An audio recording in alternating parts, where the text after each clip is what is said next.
through action and desire, and let Nichelle assist you along the way. Let us welcome Nichelle Womack. Thank you. You know what? That was too much. I'm like, wait a minute, when's she gonna stop? First of all, excellent. I like to play this off. I know I don't have no speaking here, but I just want everybody to get excited. All right? All right. Come on, Miss Annie.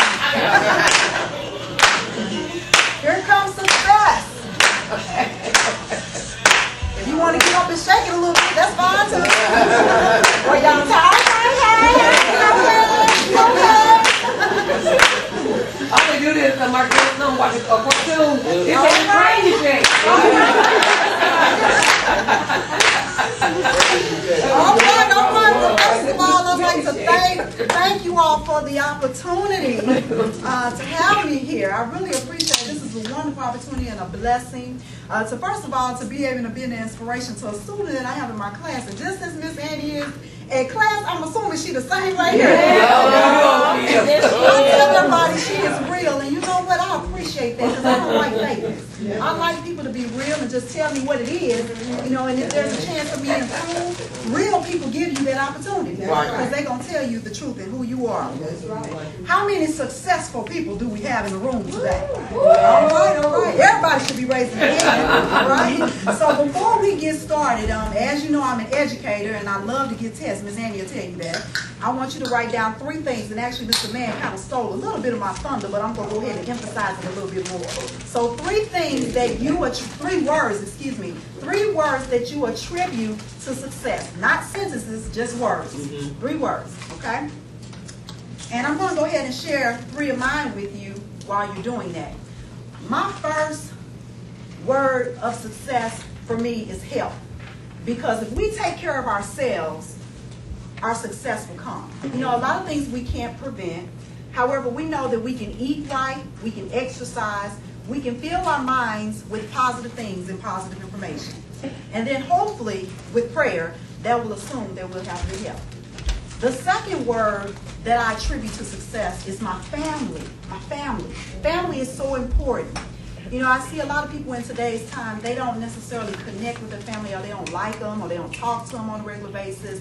You know, even if I have to text my family members, some of my parents, you know, 70 years old or so, and they're beginning to learn how to text. The words don't be spelled correctly, but, you know, they still text me, and I appreciate that because I'm communicating with them. But family. The family is the reason why I want to be a success. And the third one is career. You all have an important job. You're working with inner city children who need somebody to look after them. Because unfortunately, we're living in days and times when don't nobody look after you anymore. I remember back in the day, if you were doing something wrong, they would come and give you a spanking or tell your mama on you, and then they'll spank you too. Not no more. So your job is so critical and so important. So your career, what you do, and as Mr. Mann stated earlier, passion. You got to have a passion to work with children. Because everybody is not meant and capable to work with them.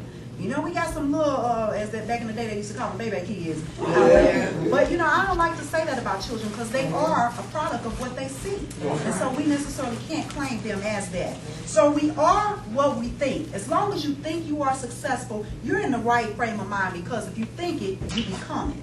And who we are determines what we become. There are 2 great days in a person's life. Can somebody tell me what they are? 2 great days in a person's life. Birthday. Kind of. Birthday. Childbirth. Well, the day you were born and the day you figure out why. Okay, what's that why? You know, being born is exciting. But that why, that purpose, the reason why God put us all here on this earth. Right. It was for a reason. He just didn't drop all of his goodness on the earth. He said there's a reason why I'm putting everybody on earth. And so we need to figure out what our purpose is and our reason. What is success? That's a really vague question. And why is it a vague question? The reason why it's a vague question is because success means different things to different people. I just shared my 3 with you. They may not have been yours. You are entitled to have your own. And there's nothing wrong with that. But the purpose of all life, from animals to people, is growth, advancement, expansion, and development. And that's something that you have to consider every day if you want to be a success.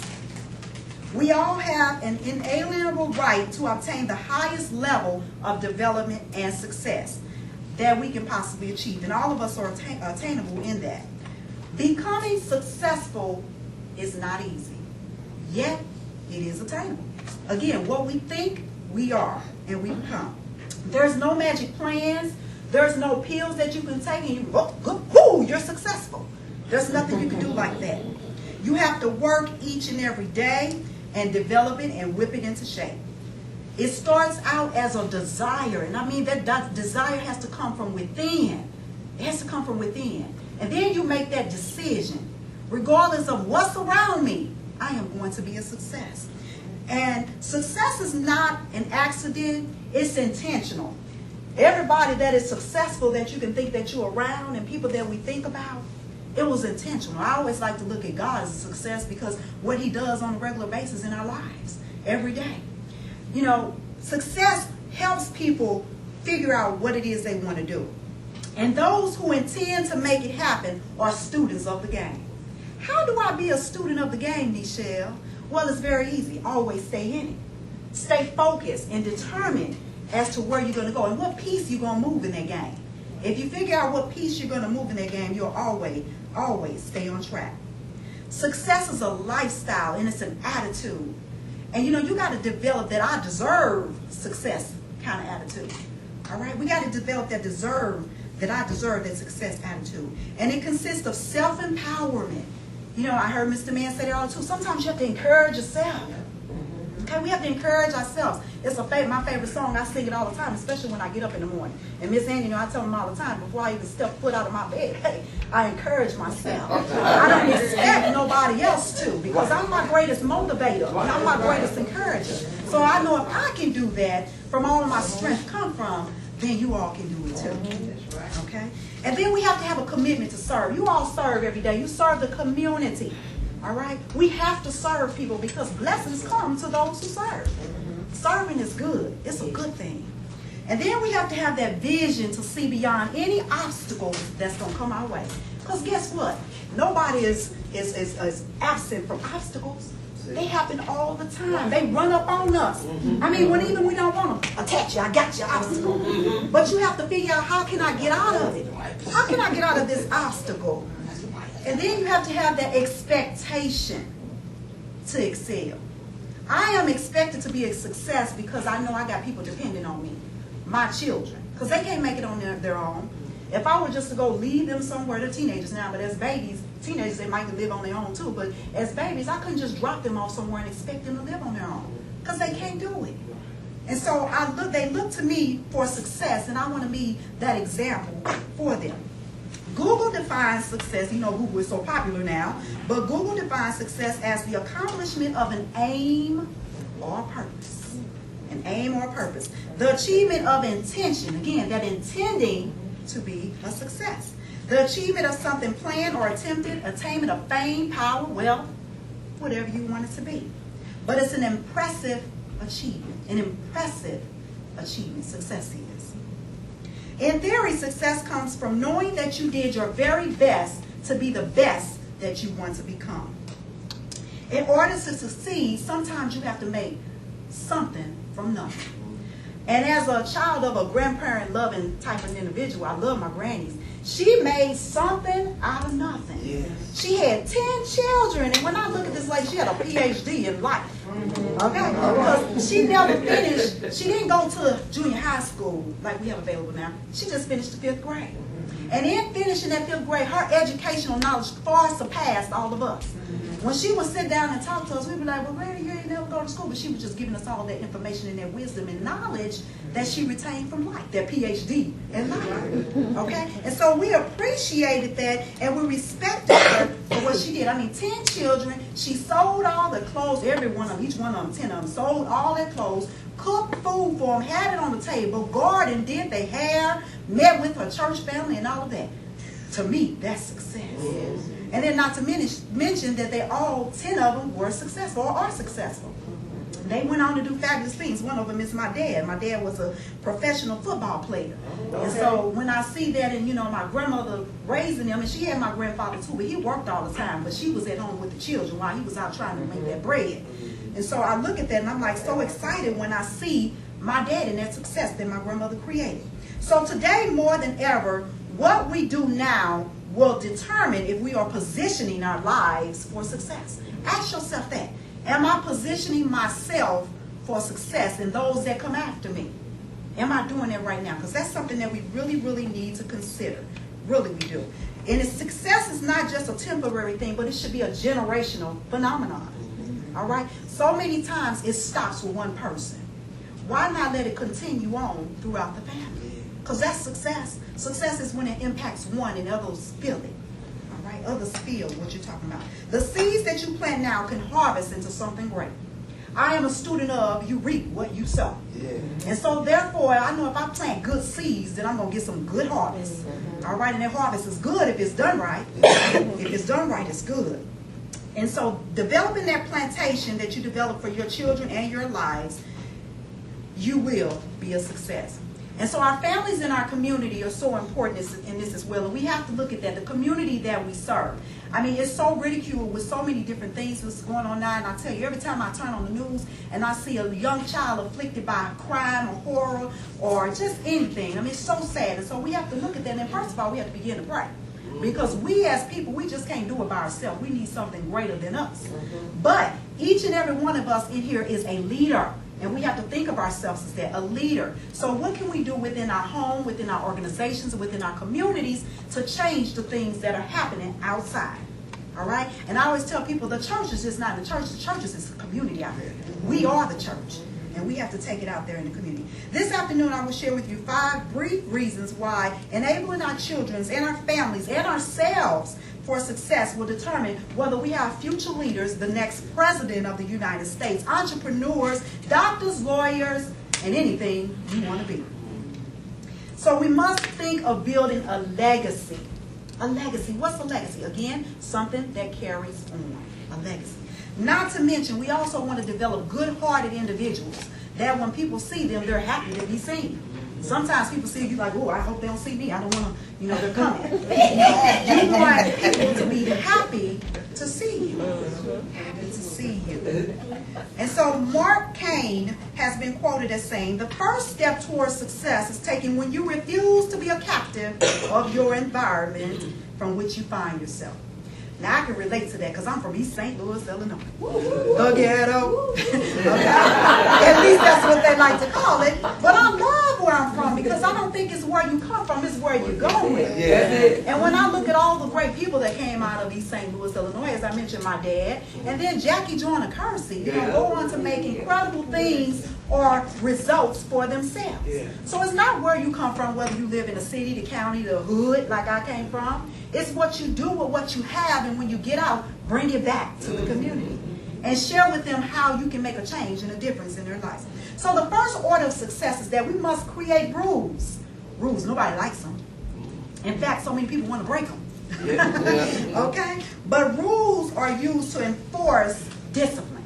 And we have to do that within ourselves, within our jobs. Be excited to come to your job every day because guess what? A lot of people don't have one. All right. And so when we create rules of discipline, we know that even though I may not necessarily like my job, I'm going to go anywhere and do the best that I can possibly do because you never know who's watching. See.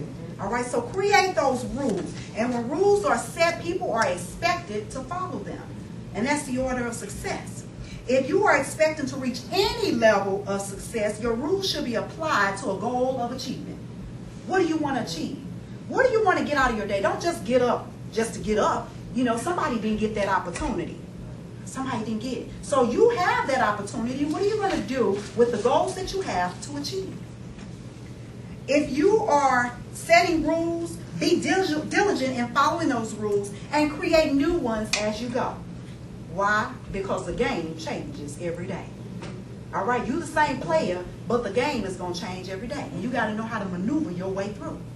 You got to be a game changer and a game player. If you work hard and play by the rules, opportunity is always available for you. Because guess what?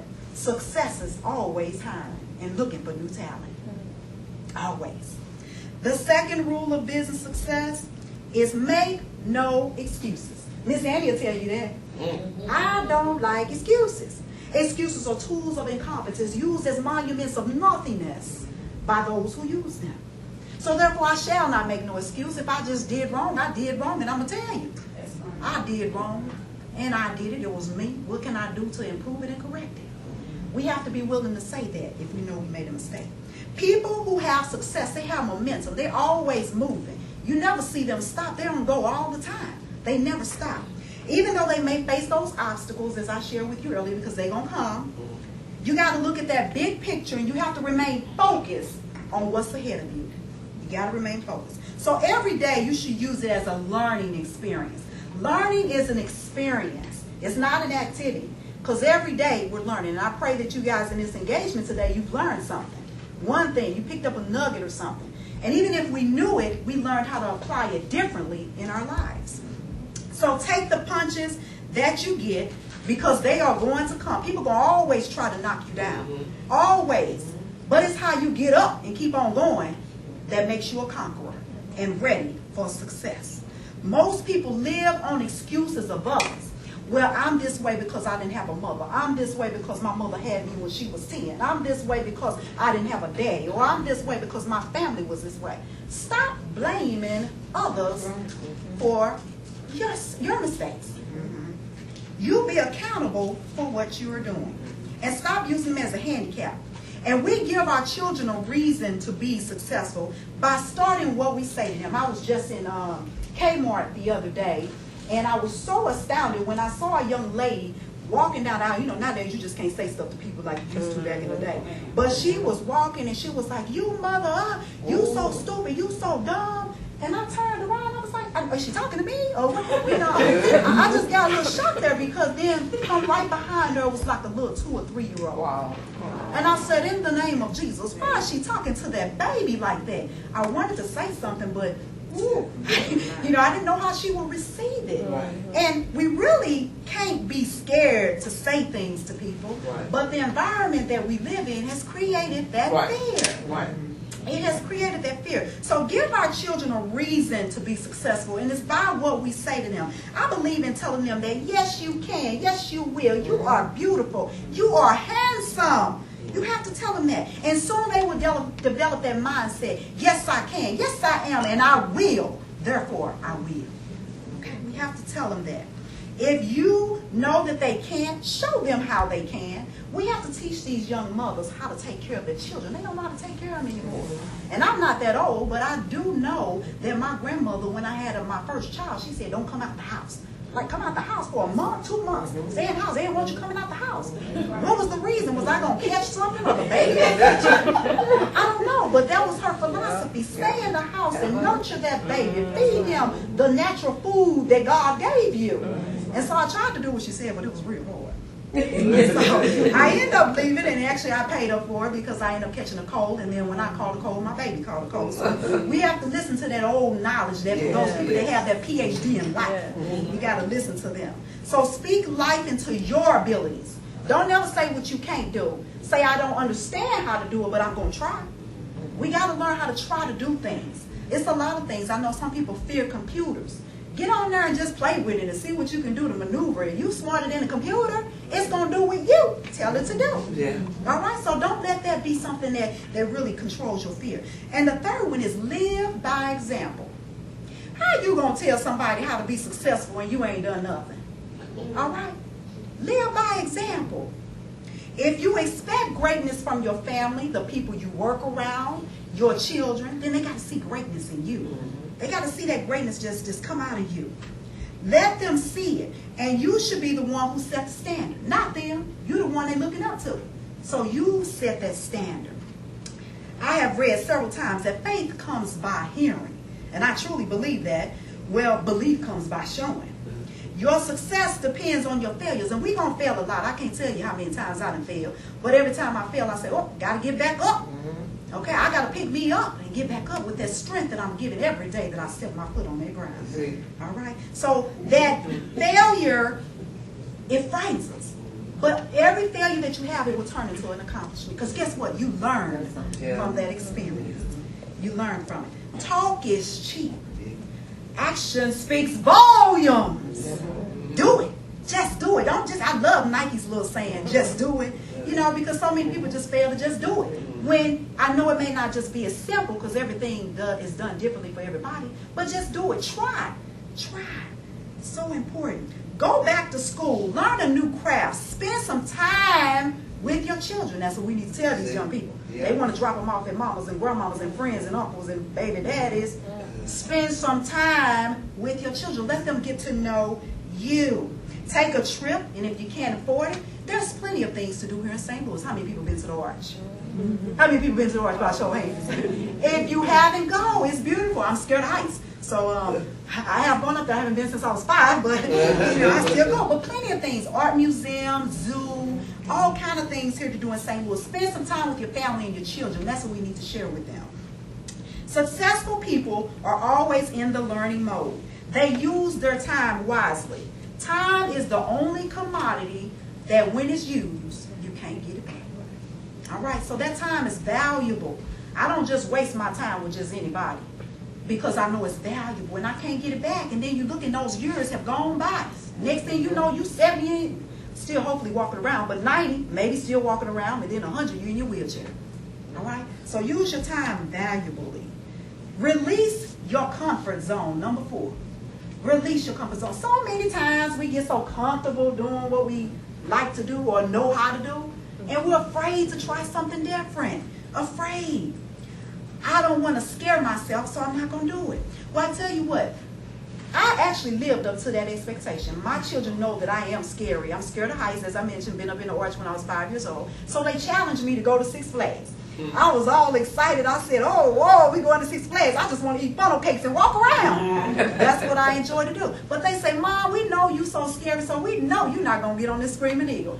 I said, oh, boys, please. I'm going to get on the Screaming Eagle. And they're like, no, you're not, Mom. And I said, yes, I am. So I started going to get in that line with them on the Screaming Eagle. And every step I was in that line, I was like, oh, Lord, have mercy, Jesus. I'm so scared to be on this ride. But I know that I needed to live by example and share with them that I was not afraid to step out of my comfort zone. So all while they talking to me, my mind elsewhere, because I'm like, this Screaming Eagle going to scare the heck out of me. And I'm just sitting there, just walking, and then, oh, Lord, we get up to that ride.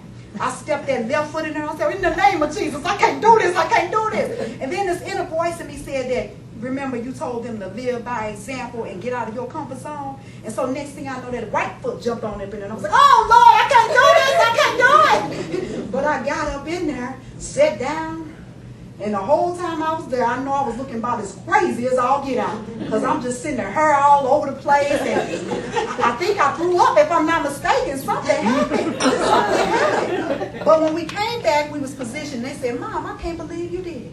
And I said, well, I told you to get out of your comfort zone, and I told you to take risks. Lord, take me now. That's all I was thinking through the whole time while I was on the ride. But I did it. I did it. And I proved to my children that you can do all things through Christ who strengthens you. And that was He that gave me that strength, and nobody else. Successful people are always trying something different. Always trying something different. It's their zest for risk-taking that makes them successful. As long as you are comfortable doing it, then it's not learning. You ain't learning nothing new if you're comfortable doing it. You're just repeating what you know how to do. And so new people, go meet new people. How many people know some people outside of your work environment? Or, okay, that's good. I'm glad to see that, because most of the time people say, I just know people I work with and people in my family. They don't know other people outside. Attend cultural events. I like to go see different cultures. I love the Asian culture. I love to see how I eat their food all the time, so I want to figure out what they do. So I go to their events and see what gets them excited and what's happy, get them happy and all that. So it's an experience that I really appreciate. I encourage you, get out of your comfort zone and go try some other cultures. The fifth and final one for success, and Miss Annie knows this, but I'm not going to tell her because I'm going to see if she can guess it. Anchor your strengths, build your weakness, develop new opportunities, and remove yourself from threats. All right, Miss Annie, the SWOT analysis. That's what we use in business all the time. Every business should have one, some don't, and those are the ones that fail. And just like with us as humans, if you fail to plan, you plan to fail. That's a little word that we've been heard about for quite some time. Our strengths are what we like to show off, and all of us got some strengths. You know, some strengths maybe you may walk a certain way. Some strengths maybe you may be good at typing. Some strengths maybe you are good at handwriting. You may be good at communicating with people. We like to show those strengths off. We want everyone to know that we know how to do something. We shine in our strengths. And then it is also displayed that it's a vote of confidence. How can I build a weakness, Nichelle? Well, a weakness is something that you don't know. So if it's something that you don't know, don't be afraid to ask somebody, show me how to do it. People love to help, but we got to ask. If we don't ask, they don't know we need some help. So that weakness can be built. You build it by learning how to do things better. Get more education in your skill or your craft, and then try something new. Get better at it every day. Hang around people that know how to do it. That's how you increase your network. Get with people that know how to do something you want to do. Step outside that comfort zone. How am I supposed to develop opportunities when none exist? Well, actually, ladies and gentlemen, opportunities exist all around us. Sometimes we're so blinded by what's in front of us that we can't see all of the opportunities. And so until we open up our minds, open up our eyes, and develop a sight of looking for what is about to attract itself to us, then we won't never see those opportunities. And we can't see them, as I mentioned, because most of the times we're not looking for them. And then what about threats? Threats are inevitable. As I mentioned to you, they're going to always happen. There's nothing we can do about it. Like this government shutdown. Nobody expected that. Nobody prepared for it. And that's where we fail at most of the time. Again, if you fail to plan, you plan to fail. You got to prepare for shutdowns because you never know when they're going to come. Right. And when we don't know when they're going to come, we get upset when they come because we did not plan to succeed. All right? And so how do I remove myself when I don't know where to go? You find a safe place. And what is a safe place? A safe place can be a place of worship. It could be a community. It could be with like-minded individuals. It can be your employees at your job. It could be starting a business or simply being in the house planning an escape. How am I going to get out of here? I don't like this neighborhood, but how am I going to get out of here? Sharing with those ladies, I don't like my baby daddy, but how am I going to get away from him? Okay? What do I need to do? What do I need to do to get away? Provide that safe place. This is a symbolic meaning of a cause and effect, and I'm sure you all are familiar with cause and effect. It states that every cause must have an effect. We don't know what that effect is going to be, but it is possible to start a new chain of events in our lives. And I challenge each and every one of you all to do that. All right? I challenge you to start a new chain of events in your lives, in your clients' lives, in your family's lives. Start a new chain of events. Today, we're going to end that. We're going to be successful. I am successful. Remember, it's what you think. As I end our conversation, I would like you to reflect on those 3 words that I asked you to write when I first came in here. 3 words that you attribute to success. And then I want you to build upon those 3 words. And then take them home to your family, your friends. Talk to them about it. And if they don't believe that you're looking to be successful, forget them and move on. Because you got to believe in yourself. If you really want it, go get it. If you don't know how, find a way or make one. Just like my grandmother did when she was at home making something out of nothing. Our children, our families, we can do all things. And the clients that we serve, they can do all things. But sometimes we have to empower them to help them believe that they can. And then, bottom line, we deserve better. So why not get it? Thank you, Miss Annie. Thank you.